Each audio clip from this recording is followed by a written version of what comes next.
Bom, meu nome é Letícia e hoje eu vou apresentar para vocês sobre as bases do diagnóstico bacteriano. Esse tema é extremamente importante dentro da microbiologia clínica, porque ele está diretamente relacionado à identificação de micro-organismos causadores de doenças e à escolha do tratamento adequado. Ao longo da apresentação, eu vou começar falando da importância do diagnóstico, depois vou relembrar rapidamente algumas características das bactérias, passar pelas principais técnicas laboratoriais, como coloração de Gram, cultura e antibiograma, e finalizar com métodos modernos e a importância clínica de tudo isso. Quando a gente fala de diagnóstico bacteriano, não é só identificar uma bactéria. A gente está falando de impactar diretamente a vida do paciente. Primeiro, porque permite identificar o agente etiológico, ou seja, qual bactéria está causando a infecção. Isso é essencial porque diferentes bactérias causam quadros clínicos semelhantes. Além disso, o diagnóstico permite a escolha correta do antibiótico. Isso é extremamente importante, porque o uso inadequado de antibióticos contribui para a resistência bacteriana. Também tem impacto no controle de infecções, principalmente em ambiente hospitalar, evitando surtos. E, por fim, um diagnóstico preciso e rápido pode salvar vidas, principalmente em casos graves como sepse, em que cada hora sem tratamento adequado aumenta muito o risco de morte. Aqui é mais uma revisão rápida, mas importante para entender o diagnóstico. As bactérias são organismos unicelulares e procariontes, ou seja, não possuem núcleo definido. O material genético fica no nucleoide e o DNA é circular. Elas se reproduzem por divisão binária, o que explica a alta taxa de crescimento. Em condições ideais, algumas bactérias conseguem dobrar em poucos minutos. Isso é importante no diagnóstico porque explica por que as culturas conseguem crescer relativamente rápido. Além disso, elas podem viver em diversos ambientes, inclusive no corpo humano, podendo ser tanto benéficas quanto patogênicas. Nem toda bactéria causa doença, muitas fazem parte da microbiota normal. E um ponto muito importante no diagnóstico bacteriano é diferenciar colonização de infecção. Colonização ocorre quando a bactéria está presente no organismo, mas não está causando dano ou resposta inflamatória. Já a infecção envolve invasão tecidual e resposta do organismo, geralmente com sintomas clínicos. Por exemplo, o Staphylococcus aureus pode estar presente na pele ou no nariz de uma pessoa saudável sem causar doença. Isso é colonização. Mas se essa bactéria invade a corrente sanguínea, aí temos uma infecção grave. Por isso, o resultado do laboratório nunca deve ser interpretado isoladamente, sempre junto com o quadro clínico. Essa imagem mostra a estrutura geral de uma bactéria. Aqui a gente pode observar que, por ser um organismo procarionte, ela não possui núcleo definido. O material genético fica concentrado nessa região chamada nucleoide. Também conseguimos identificar a membrana plasmática e a parede celular, que são fundamentais para a proteção e manutenção da forma da bactéria. Dependendo da espécie, pode haver também cápsula, que é uma estrutura externa importante para a proteção contra o sistema imune. Além disso, algumas bactérias possuem estruturas como os flagelos, que permitem mobilidade, e fímbrias, que auxiliam na adesão às células do hospedeiro. Essa organização estrutural está diretamente relacionada à capacidade da bactéria de causar doença. A morfologia é um dos primeiros critérios usados na identificação bacteriana. Nós temos os cocos, que são esféricos, os bacilos, que são em forma de bastonete, e as formas espiraladas, como espirilos e espiroquetas. Além disso, o arranjo também é importante. Por exemplo, diplococos aparecem em pares, streptococcus em cadeia, estafilococcus em cachos. Isso já dá pistas importantes sobre qual bactéria pode estar presente. Por exemplo, quando vemos cocos em cachos, pensamos em estafilococcus. Quando vemos em cadeia, pensamos em Streptococcus. Essa imagem mostra as diferentes formas que as bactérias podem apresentar. Nós temos os cocos, que são bactérias de formato esférico, os bacilos, que são em forma de bastonetes, e as formas espiraladas, como os espirilos e espiroquetas. Além disso, também temos as formas menos comuns, que são os vibriões e as formas filamentosas. Além da forma, também é importante observar o arranjo dessas bactérias. Por exemplo, quando aparecem em pares, chamamos de diplococos, quando estão em cadeia, streptococcus, e quando formam agrupamentos semelhantes a caixas de uva, chamamos de estafilococos. Também temos as características mais diferentes, como a sarcina, diplobacillus e streptobacillus. Essas características morfológicas são muito importantes na identificação inicial, principalmente quando associadas à coloração de grão. Aqui entram estruturas que influenciam diretamente na patogenicidade. A cápsula, por exemplo, protege a bactéria contra a fagocitose, ajudando ela a escapar do sistema imune. O flagelo está relacionado à mobilidade, permitindo que a bactéria se desloque. As fímbrias ou pili estão associadas à adesão, o que é fundamental para a colonização. E os plasmídios são extremamente importantes porque podem carregar genes de resistência a antibióticos, o que tem impacto direto no tratamento. Isso explica por que algumas bactérias são mais difíceis de tratar. A parede celular possui uma diferença estrutural fundamental para o diagnóstico. As bactérias gram-positivas possuem uma parede celular com peptidoglicano espesso e ácido teicoico, o que faz com que retenham o corante e fiquem roxas. Já as gram-negativas possuem uma camada fina de peptidoglicano e uma membrana externa com LPS, que é uma endotoxina importante. Essa diferença não é só estrutural, ela influencia na coloração, na patogenicidade e na escolha do antibiótico, pois muitos atuam na parede celular. Nessa imagem está representado a diferença estrutural entre bactérias gram-positivas e gram-negativas. As gram-positivas possuem uma camada espessa de peptidoglicano que é responsável por reter o corante na coloração de grã, fazendo com que elas apareçam roxas.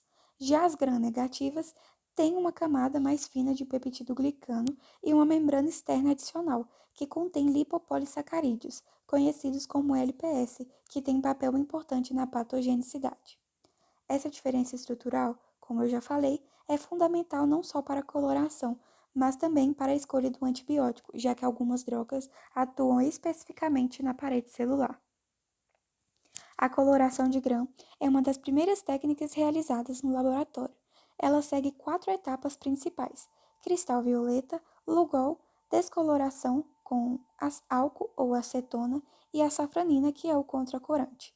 A partir disso, conseguimos diferenciar bactérias em gram-positivas e gram-negativas. Essa técnica é rápida, barata e muito útil na prática clínica, principalmente em situações de urgência. Por exemplo, em uma meningite, o resultado do gram pode orientar o tratamento inicial antes mesmo da cultura. Nessa imagem está retratado as etapas da coloração de grã, onde primeiro é aplicado o cristal violeta que cora todas as bactérias inicialmente. Depois adiciona-se o lugol, que atua como mordente, fixando o corante na parede celular. Em seguida, ocorre a etapa de descoloração com álcool ou acetona, que é crítica porque remove o corante das bactérias gram-negativas, mas não das gram-positivas. Por fim, é aplicada a safranina, que cora as bactérias que perderam o corante inicial, fazendo com que as gram-negativas fiquem rosadas. Essa técnica permite uma diferenciação rápida entre os dois grupos. Apesar de ser muito útil, o gram tem limitações. Ele depende muito da técnica do operador, principalmente na etapa de descoloração. Além disso, ele não permite identificar a espécie da bactéria, apenas fornece uma classificação inicial. Por isso, ele sempre precisa ser complementado com outros métodos, como cultura e testes bioquímicos. Aqui entra um conceito importante. O objetivo do diagnóstico é identificar a bactéria e determinar sua sensibilidade aos antibióticos. Mas existem dois tipos de diagnóstico. O diagnóstico direto, que detecta a própria bactéria como gram, cultura e PCR, e o diagnóstico indireto, que detecta a resposta do organismo como a produção de anticorpos. Na prática, o diagnóstico direto é o mais utilizado em bacteriologia clínica. Agora, entrando nas etapas do diagnóstico bacteriano, a primeira fase é a fase pré-analítica, e ela é extremamente importante, porque qualquer erro aqui pode comprometer todo o restante do processo. Essa fase envolve basicamente tudo o que acontece antes da análise laboratorial, propriamente dita, ou seja, a coleta da amostra, o tipo de material coletado, o transporte e o armazenamento. A coleta correta é fundamental. Dependendo do tipo de exame, existem técnicas específicas que precisam ser seguidas rigorosamente. Por exemplo, na urocultura é necessário coletar o jato médio da urina para evitar contaminação por bactérias da região genital. Além disso, o tipo de amostra precisa ser adequado para o tipo de infecção suspeita. Não adianta coletar uma amostra errada, porque isso pode levar a um diagnóstico incorreto. Outro ponto importante é o transporte. Muitas bactérias são sensíveis às condições ambientais, então é necessário utilizar meios de transporte adequado que mantenha a viabilidade do micro-organismo sem permitir sua multiplicação. O armazenamento também precisa ser feito de forma correta, respeitando temperatura e tempo, porque alterações nessas condições podem levar à morte da bactéria ou crescimento exagerado de contaminantes. Por isso, a gente costuma dizer que o diagnóstico começa no momento da coleta e não no laboratório. Dentro dessa fase, existem alguns erros muito comuns que podem comprometer o resultado. O principal deles é a contaminação da amostra, que pode ocorrer por falha na técnica de coleta ou falta de asepsia. Isso pode levar à identificação de bactérias que não estão realmente causando a infecção. Outro erro frequente é o tempo inadequado entre a coleta e a análise. Se houver demora, algumas bactérias podem morrer, principalmente as mais sensíveis, ou então pode ocorrer multiplicação de outras, alterando completamente o resultado. Esses erros mostram que não adianta ter um laboratório altamente tecnológico se a amostra chega em condições inadequadas. Por isso, essa fase é considerada uma das principais fontes de erro no diagnóstico microbiológico. Outro ponto essencial é entender os diferentes tipos de amostras e como interpretá-los. Nós temos os chamados sítios estéreis, como sangue, líquor, urina na punção suprapúbica ou cateterismo vesical. Nesses locais, em condições normais, não deveria haver nenhum micro-organismo. Então, a presença de qualquer bactéria já é considerada clinicamente relevante. Por outro lado, existem os sítios não estéreis, como o trato respiratório e o trato gastrointestinal, onde existe uma microbiota normal. Nesses casos, a interpretação é mais complexa, porque é preciso diferenciar entre colonização e infecção. Por exemplo, encontrar bactérias em uma amostra de escarro nem sempre significa doença, pois podem ser apenas parte da microbiota normal. Essa distinção é extremamente importante para evitar tratamentos desnecessários. Na fase analítica, começa a análise propriamente dita da amostra. Um dos primeiros passos, geralmente, é a preparação de um esfregaço e a realização de colorações, principalmente a coloração de grão.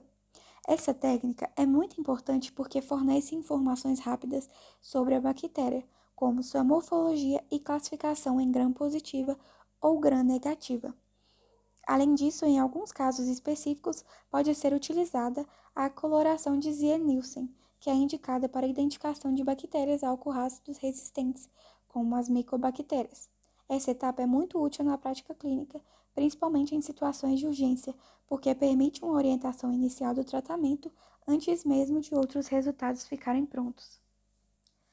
Essa imagem representa a coloração de Ziehl-Neelsen, utilizada para identificar bactérias álcool-ácido resistentes.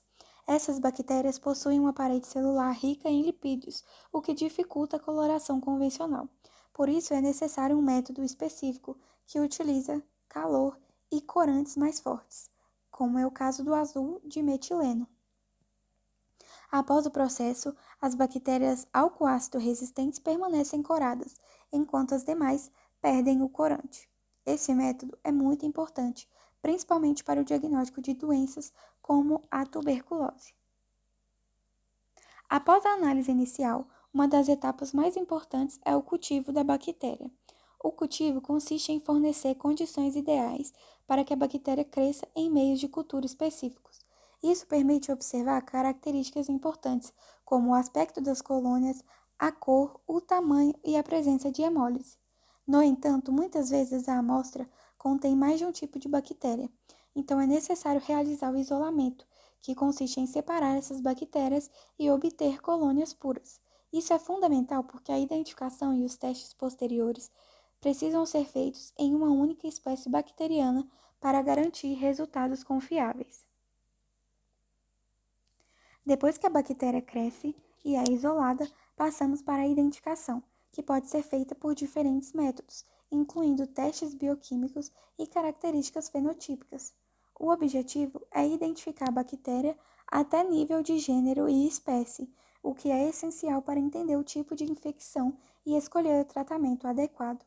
Em seguida, é realizado o antibiograma, que avalia a sensibilidade da bactéria aos antibióticos. Essa etapa é extremamente importante, principalmente atualmente, devido ao aumento da resistência bacteriana, que é um dos grandes desafios da saúde pública.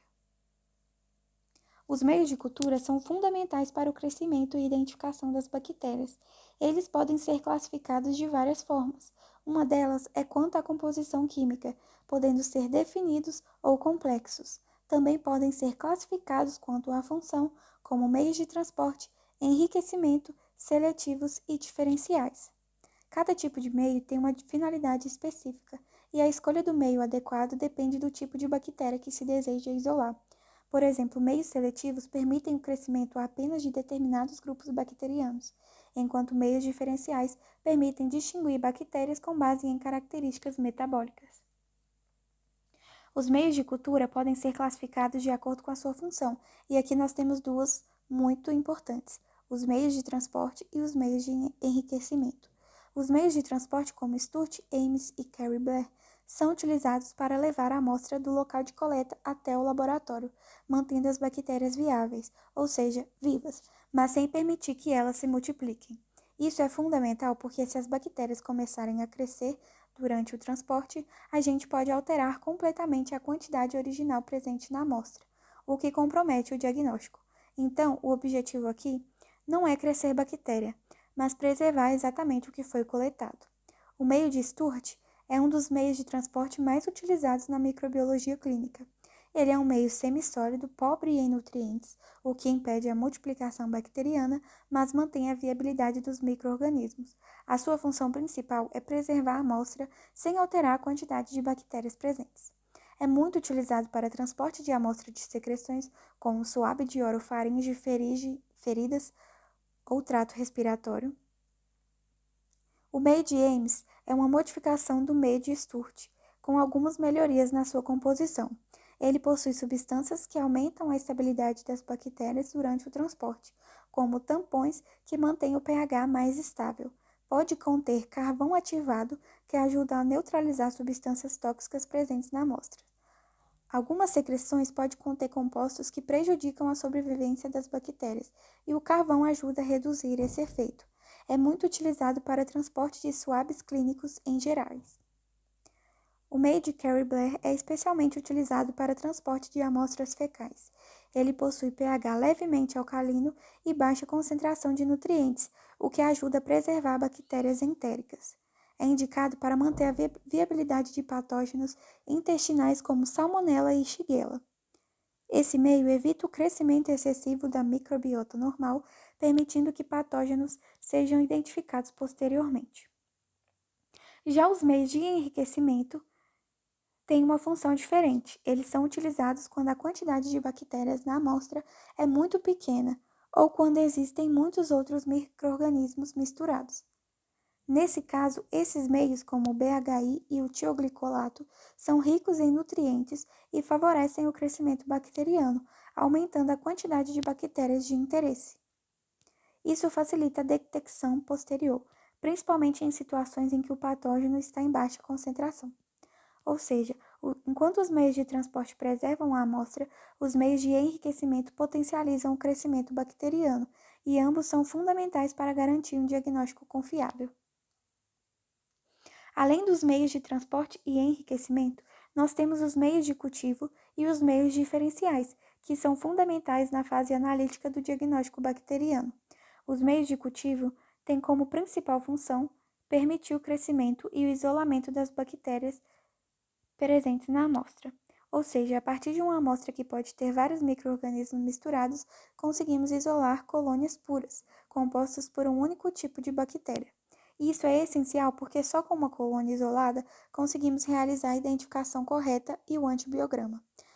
O H-sangue é um meio um meio de cultivo muito utilizado, pois além de permitir o crescimento de várias bactérias, ele também possibilita a análise da hemólise.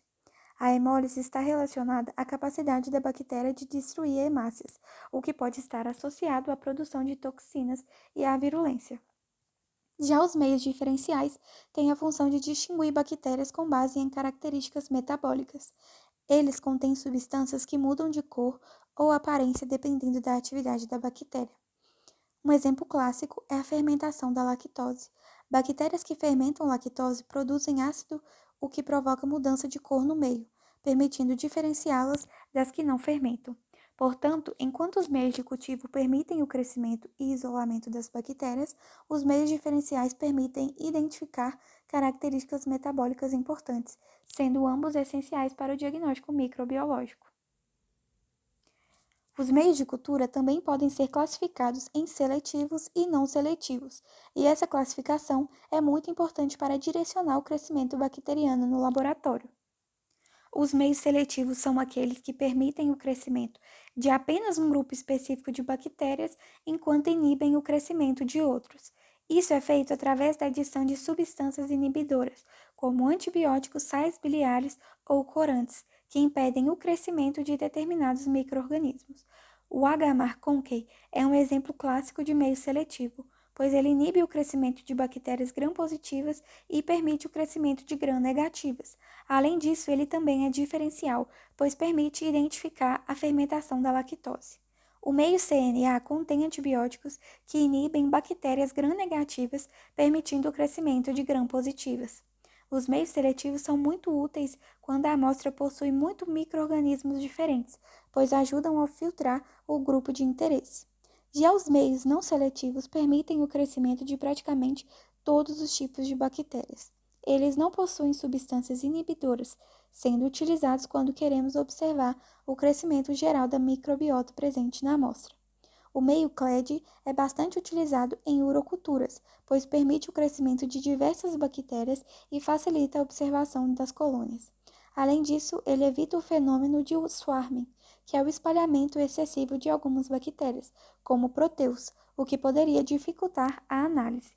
Portanto, enquanto os meios seletivos direcionam o crescimento para grupos específicos de bactérias, os meios não seletivos permitem uma visão mais ampla da microbiota presente na amostra, sendo ambos essenciais no diagnóstico microbiológico. Essa imagem mostra o crescimento bacteriano em Agar-McConkey. Esse meio seletivo para bactérias gram-negativas e também é diferencial, porque permite identificar a fermentação da lactose.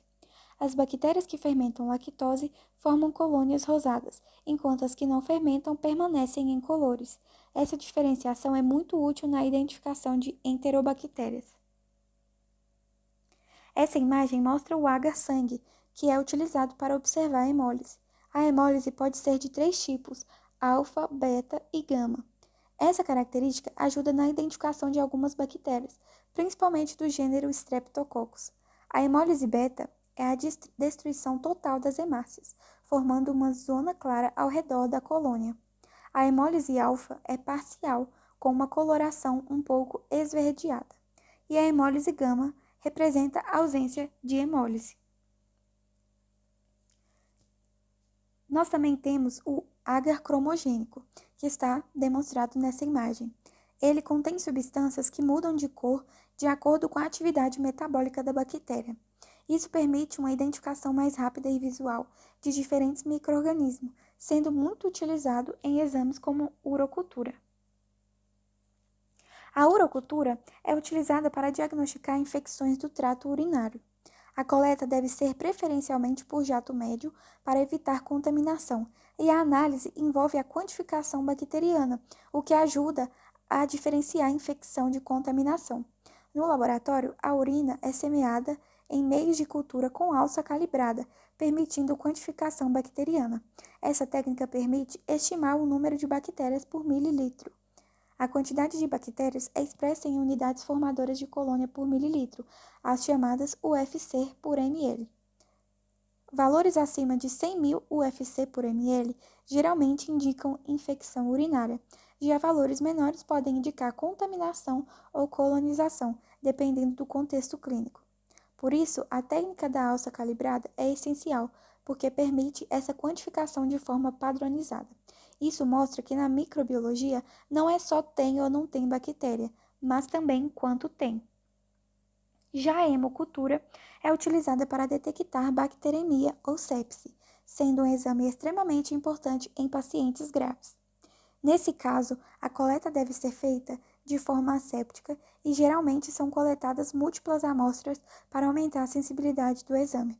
Primeiramente, realiza-se antisepsia da pele, geralmente com álcool 70%, seguido de um antisséptico como clorexidina.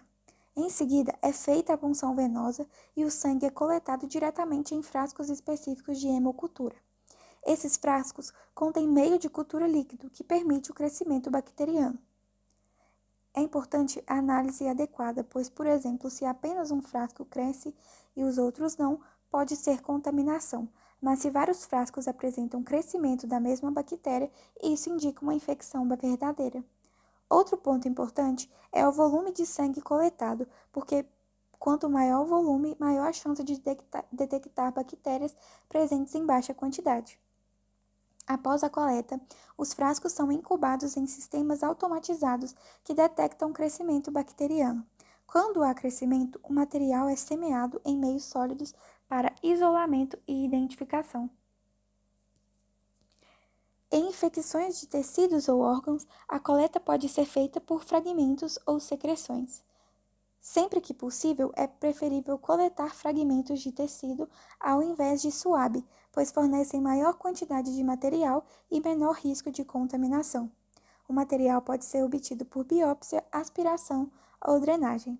No laboratório, o fragmento pode ser macerado ou homogeneizado antes do cultivo, pois isso permite liberar as bactérias presentes no interior do tecido. Após a coleta, algumas amostras precisam ser preparadas antes do cultivo. Fragmentos sólidos podem ser macerados, enquanto líquidos podem ser diluídos dependendo da carga bacteriana. O plantio bacteriano ou semeadura é o processo de inocular a amostra em meios de cultura. Utiliza-se uma alça de inoculação estéril para transferir a amostra para o meio de cultura. A técnica de estrias em placas é utilizada para obter colônias isoladas. Essa técnica dilui progressivamente a amostra na superfície da placa.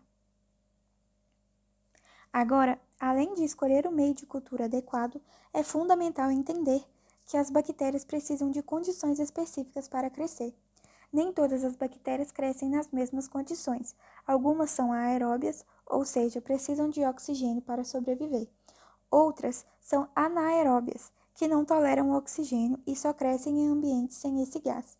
E ainda existem as facultativas, que conseguem se adaptar às duas condições. Isso é extremamente importante no diagnóstico, porque se a gente não oferecer um ambiente adequado, a bactéria simplesmente não cresce, e isso pode levar a um falso negativo. Outro fator importante é a temperatura. A maioria das bactérias patogênicas cresce melhor em temperaturas próximas à do corpo humano, geralmente entre 35 e 37 graus Celsius. Por isso, as estufas laboratoriais são reguladas nessa faixa. O tempo de incubação também é relevante. Algumas bactérias crescem rapidamente, em poucas horas, enquanto outras são mais lentas e podem levar dias ou até semanas para crescer.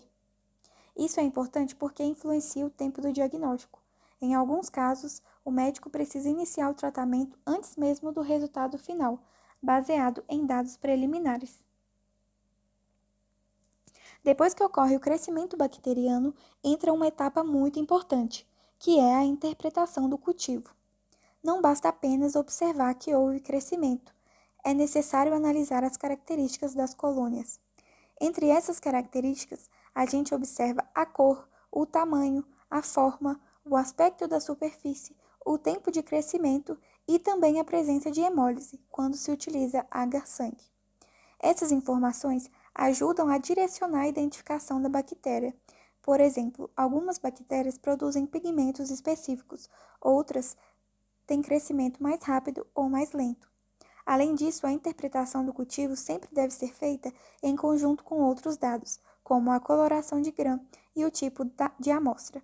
Isso porque, dependendo do local de coleta, o crescimento pode representar infecção ou apenas colonização. Um ponto importante é que a ausência de crescimento na cultura não significa necessariamente ausência de infecção. Isso pode ocorrer quando a bactéria é muito exigente, quando o paciente já iniciou o antibiótico ou quando as condições de cultivo não são adequadas. Por exemplo, bactérias anaeróbias podem não crescer se forem expostas ao oxigênio durante a coleta. Por isso, o resultado deve sempre ser interpretado com cautela. Após observar o crescimento, o próximo passo é a identificação bacteriana. Essa identificação pode ser feita por meio de características fenotípicas, como já mencionei, e também por testes bioquímicos. Os testes bioquímicos avaliam a capacidade da bactéria de realizar determinadas reações metabólicas. Por exemplo, o teste da catalase verifica se a bactéria produz a enzima catalase, que degrada o peróxido de hidrogênio.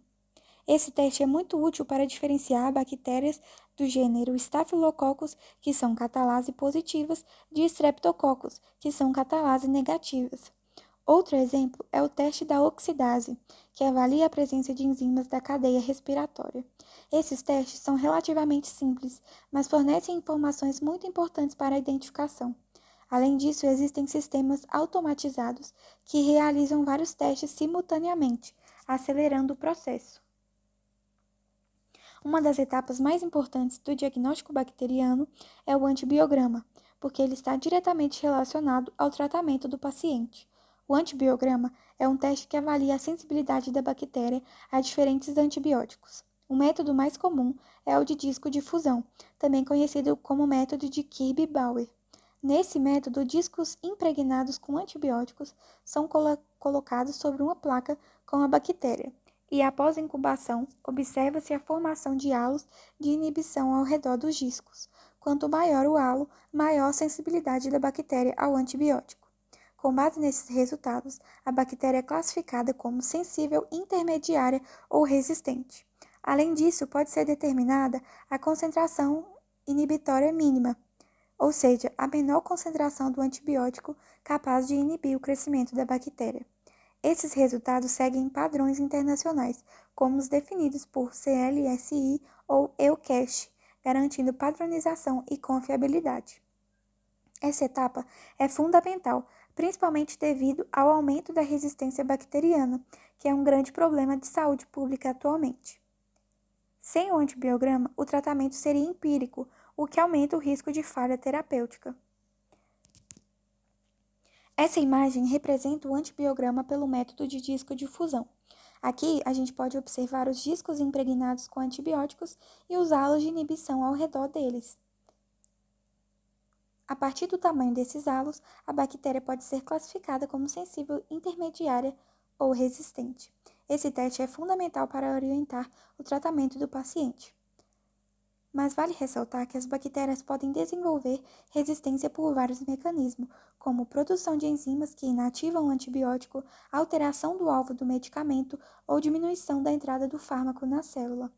Um exemplo clássico são as beta-lactamases, enzimas que degradam antibióticos como penicilinas. Isso significa que mesmo com um antibiótico correto, teoricamente, a bactéria pode não responder ao tratamento. Depois de todas essas etapas laboratoriais, entramos na fase pós-analítica.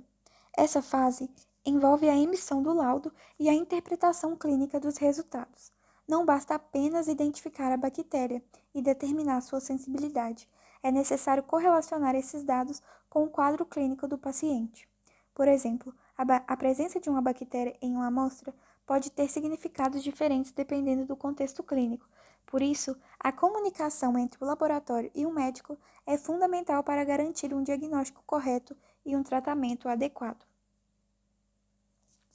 O laudo final é o documento que reúne todas as informações obtidas no diagnóstico.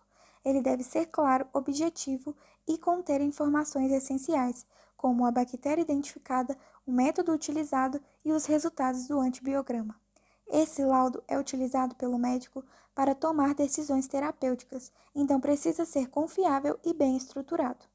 Além disso, em alguns casos, o laudo pode incluir observações adicionais, como possíveis mecanismos de resistência. Aqui a gente pode resumir todo o processo do diagnóstico bacteriano. Ele começa com a coleta da amostra, seguida pelo transporte adequado. Depois pode ser feita uma análise inicial, como a coloração de grão. Em seguida, ocorre o cultivo da bactéria, o isolamento, a identificação e o antibiograma. Por fim, temos a emissão do laudo. Esse fluxo mostra que o diagnóstico é um processo sequencial, onde cada etapa depende da anterior. Apesar de todos esses métodos, o diagnóstico bacteriano ainda enfrenta vários desafios. Um deles são as bactérias que não crescem em meios de cultura convencionais, o que dificulta sua identificação. Outro desafio são as bactérias fastidiosas, que exigem condições muito específicas para crescer. Além disso, a formação de biofilmes, que pode dificultar tanto o diagnóstico quanto o tratamento, porque as bactérias ficam mais protegidas. Os biofilmes são estruturas organizadas onde as bactérias ficam aderidas às superfícies e protegidas por uma matriz. Dentro do biofilme, as bactérias ficam muito mais resistentes a antibióticos e ao sistema imune. Isso é comum em infecções associadas a catéteres e próteses. A contaminação das amostras também é um problema frequente e talvez o maior desafio atualmente é a resistência bacteriana, que limita as opções terapêuticas. Para superar algumas dessas limitações, foram desenvolvidos métodos modernos de diagnóstico. A PCR, por exemplo, permite detectar o DNA bacteriano de forma rápida e sensível, mesmo quando a bactéria não cresce em cultura. Isso é muito útil em infecções difíceis de diagnosticar. Outro método é o MALDI-TOF, que identifica bactérias com base no perfil de proteínas. Ele é muito rápido e preciso, sendo amplamente utilizado em hospitais. Além disso, existem testes imunológicos que detectam antígenos ou anticorpos. Esses métodos não substituem totalmente os tradicionais, mas funcionam como complementares, tornando o diagnóstico mais rápido e preciso. Para finalizar, é importante reforçar que o diagnóstico bacteriano não é um processo simples ou isolado, mas sim um conjunto de etapas interdependentes que precisam ser realizadas com precisão e cuidado. Desde a coleta da amostra, passando pelo transporte, processamento, cultivo, identificação e realização do antibiograma, cada uma dessas fases influencia diretamente o resultado final. Qualquer erro em uma dessas etapas, principalmente na fase pré-analítica, pode comprometer completamente o diagnóstico, levando a resultados falsos e, consequentemente, a condutas clínicas inadequadas. Além disso, é fundamental entender que o diagnóstico microbiológico não deve ser interpretado de forma isolada. Ele precisa sempre ser correlacionado com o quadro clínico do paciente, com os sinais e sintomas apresentados e com outros exames laboratoriais. Isso porque a simples presença de uma bactéria nem sempre significa doença, podendo representar apenas colonização. Outro ponto extremamente relevante é o impacto direto do diagnóstico na escolha do tratamento, com a identificação correta do micro-organismo e a realização do antibiograma. É possível selecionar o antibiótico mais adequado, aumentando as chances de sucesso terapêutico. Isso é especialmente importante no contexto atual, em que a resistência bacteriana tem se tornado um dos maiores desafios da saúde pública mundial. O uso inadequado de antibióticos, muitas vezes baseado em tratamentos empíricos prolongados ou incorretos, contribui diretamente para a seleção de bactérias resistentes. Por isso, um diagnóstico bem realizado não só beneficia o paciente individualmente, mas também tem impacto coletivo, ajudando no controle da disseminação da resistência. Além disso, o diagnóstico bacteriano também tem papel fundamental no controle de infecções, especialmente em ambiente hospitalar. A identificação rápida de micro-organismos permite a adoção de medidas de isolamento e prevenção, reduzindo o risco de surtos. Outro aspecto importante é o avanço das tecnologias diagnósticas.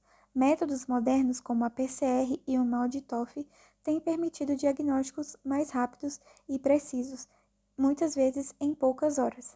No entanto, esses métodos não substituem completamente os tradicionais, como a cultura e o antibiograma, mas sim atuam de forma complementar. Isso mostra que o diagnóstico bacteriano está em constante evolução, acompanhando as necessidades clínicas e os desafios atuais da medicina. Dentro desse contexto, o profissional farmacêutico tem um papel essencial. Ele atua diretamente na execução dos exames, na garantia da qualidade dos processos laboratoriais e também na interpretação dos resultados. Além disso, participa ativamente da promoção do uso racional de antimicrobianos, contribuindo para o combate à resistência bacteriana. Portanto, podemos concluir que o diagnóstico bacteriano é uma ferramenta indispensável na prática clínica, sendo fundamental para a identificação correta dos agentes infecciosos, para a escolha do tratamento mais adequado e para a promoção da saúde pública. E diante dos desafios atuais, como o aumento da resistência bacteriana, torna-se cada vez mais importante investir em diagnósticos precisos, rápidos e de qualidade. Assim, mais do que identificar bactérias, o diagnóstico microbiológico representa uma ferramenta essencial para salvar vidas e melhorar a qualidade da assistência em saúde. Aqui são as referências utilizadas para este trabalho. Obrigada pela atenção.